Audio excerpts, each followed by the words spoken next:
They cannot keep getting away with this. That's all I kept hearing. They can't keep getting away with this. Look, when I saw the fixtures and I saw we're playing Burnley in the first 5 weeks, in the first month and a half of the season, I already knew what Burnley were coming with. If you watch Burnley in the Championship, which you probably didn't because why would you? They were a defensive team. They built their Championship run on defense, on keeping clean sheets. That's what they focused on all season, last season in the Championship. So when they came up in the Premier League, I wasn't expecting an expansive, company Burnley. I was expecting a Burnley that was fighting to scrape games.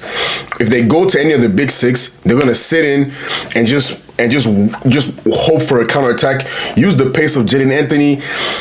We saw it in the first game against Spurs, right? That's how they played. Spurs were dominating possession. It just so happened that because maybe Spurs were at home, the crowd behind them, first game of the season, they won 3-0, right? But this game, I knew was going to be the same. I knew it was going to be 70% Liverpool possession. I knew it was going to be Burnley sitting back, launching the ball, trying to use Jadon Anthony and Lumchana's pace, allow Foster hold it up to get them in. I knew what it was going to be. So I wasn't expecting a 3-0, 4-0 hammering, right? But that first half was true. It was disgusting. That first half was truthfully disgusting. I can't think of a moment in that first half when I smiled at the game. I did not smile a single moment in that first half. It was a disgusting view. Because it seemed like it was attack versus defense. It was us versus cones, basically. They came in there with no intention of playing football at all. And you know what? I understand it because when teams come up in the Premier League and they play expensive football, people say, oh, you don't have the players. You don't have the talent to do this. Don't get yourself relegated. Don't play into the opposition's hands. Sit back, be compact, all that. And then when they do it, people are like, oh, this is not football. This is nasty. I don't want to watch this. I'm more leaning towards the first opinion. I want to see teams just play, right? If you're gonna go down, you're gonna go down. Honestly, I think Scott Parker came in with a plan. We're gonna sit in. There was no intention of playing expensive football in this game, and I understand that. That first half was just boring. It was boring. I was thinking, man, I'm gonna record this video. What am I gonna talk about in the first half? What am I gonna say? Something to say. Right, it wasn't until the second half, and look, we'll talk about some key moments in the first half. Obviously, the Ugochukwu tackle on McAllister. Some people were saying there's a red.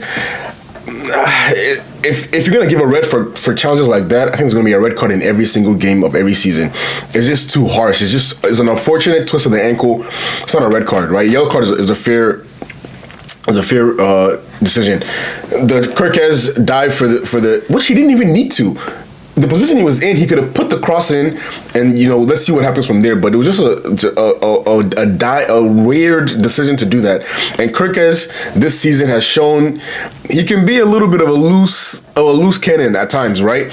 But he gets hooked in like the 35th minute, which seemed harsh. But I think the thing with Slot is he's a expansive manager in terms of he wants to play open football, attacking football, but he's also pragmatic. If you get a yellow card, if you're not showing discipline, he will sub you off. It doesn't matter what minute of the game it is. So that was basically the first half, right? We had some couple shots here and there. Gakpo got some shots in. Robertson got a shot in. Soboslai, it was just shots. It wasn't anything. Burnley's compact defense was blocking everything. I think we had 27 shots or something. I think maybe 15 of them were blocked at least. That's what it felt like, right? Salah was out the game. Gakpo was a little bit active. Ekatike, it's kind of in the last two games it's kind of slowed down, right? And I think when we signed Isak, people were thinking, oh, what do you need two of them for? I think in games like this you see why a player like Isak is essential, right? Ekatike is a great player, but Isak is a different level to that, right? In a game like this, if we had Isak, we score before the 94th minute. We just score. We find a way to get him the ball and we score, right? Second half starts and Conor Bradley comes in. Conor Bradley changed the game. He came in, put Soboslai in the middle, right? McAllister obviously recovering from his injury last season, slow preseason.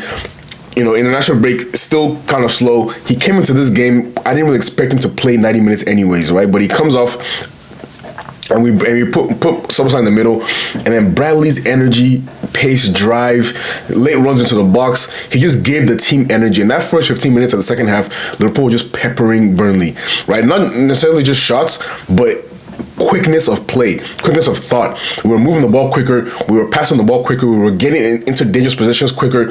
Everything was quicker. And when you play teams like Burnley that want to sit back and defend the whole game, quickness is what tires them out, right? It tires out their brain, it tires out their legs.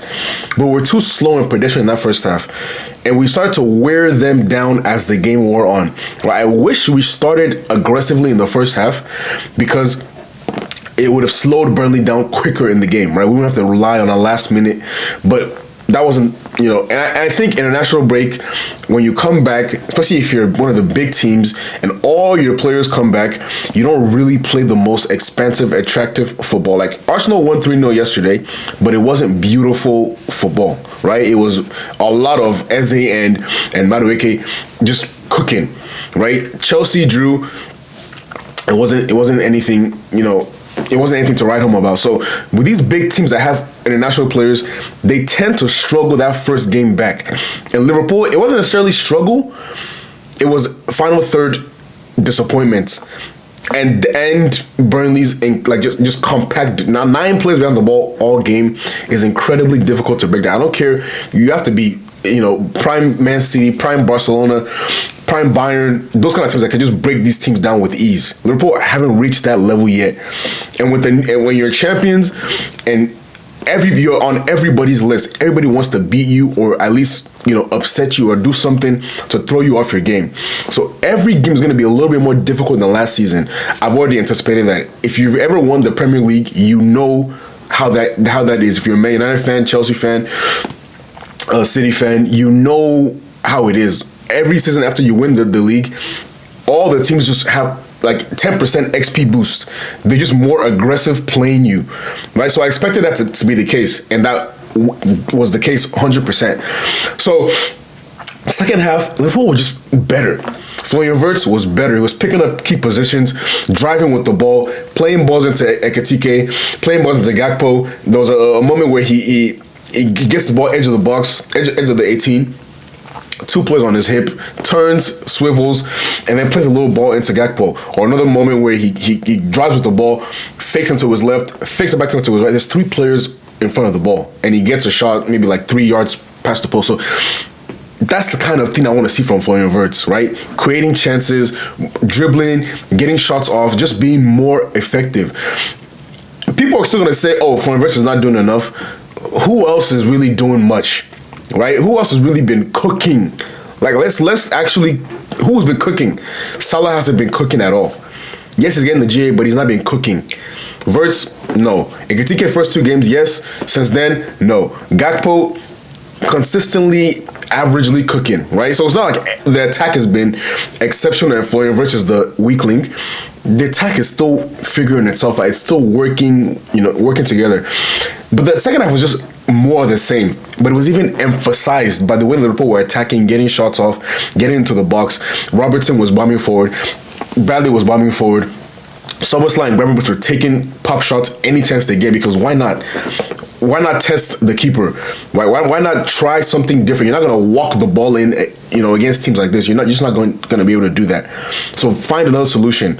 Rio and Gamora came on, and he looked incredible in those 5-10 minutes. Right? There was a time where his feet moved so quick. A time where he got the ball, 2 players came to him, and then he just slowed down play. And then plays a great ball across the box to Frimpong on the back post. I didn't even see it. I was so focused on the guy's feet, I didn't even see Frimpong as a back post. This kid is a talent. And then we come to the penalty, which, I mean, it's a penalty. Hannibal, the moment he did it, he knew he was cooked. He knew he basically lost his team in the game, right? People are going to say, oh, Burnley, they should feel hard done by, unlucky. I don't think it's unlucky. You didn't come to play football. You didn't deserve anything from a game. I feel like if you don't come to play a game of football, you don't deserve anything from a game of football. If you're not going to attack, if you're not going to possess the ball, if you're not going to do anything, you don't deserve anything. This is not a merit game. This is a game of results. We had 27 shots to Burnley's 3. They didn't deserve anything from this game. Like, let's not do a pity party. Liverpool deserved to win this game, right? There might not be any clear-cut chances or too many clear, but the possession, the attempts, you deserve to win the game if you have that many shots. That's just my opinion. It's not biased. It's not anything. If they were the ones that pepper us like that, I would say they deserve to win the game, but they didn't. And Salah.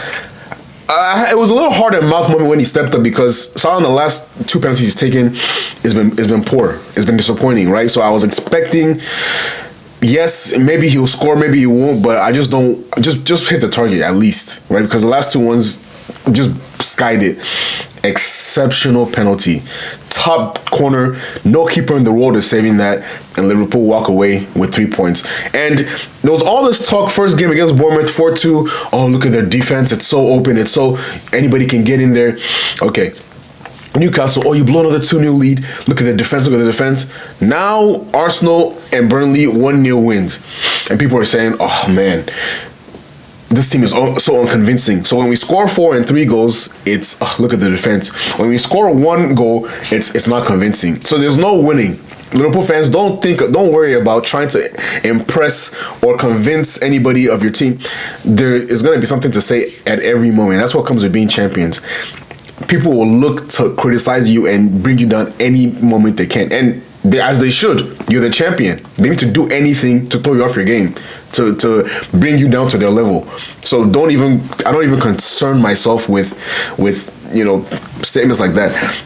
But we go into the Champions League games. We go into the Merseyside derby with 12 points, a gap at the top of the league. And look, everybody's saying all these things about Liverpool and the performances. 12 is 12, right? Every other team has dropped points. Man United and Man City are coming up. They will drop points. So I have no complaints. Liverpool have not even been at their best, right? The first 2 games, great attacking displays.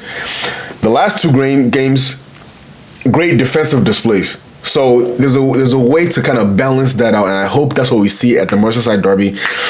But I'm excited. I'm ready to watch the Manchester derby, and you take the win and you just go on. Don't dwell too much on it. Don't think too much on it. Take the win and go about your business. Go about your day and enjoy your day. Thank you, Reds. Thank you, football fans as a whole. Thank you, Premier League fans, for watching this video. Please, as always, like the video, subscribe to the channel, and I will see you very, very soon. Peace out.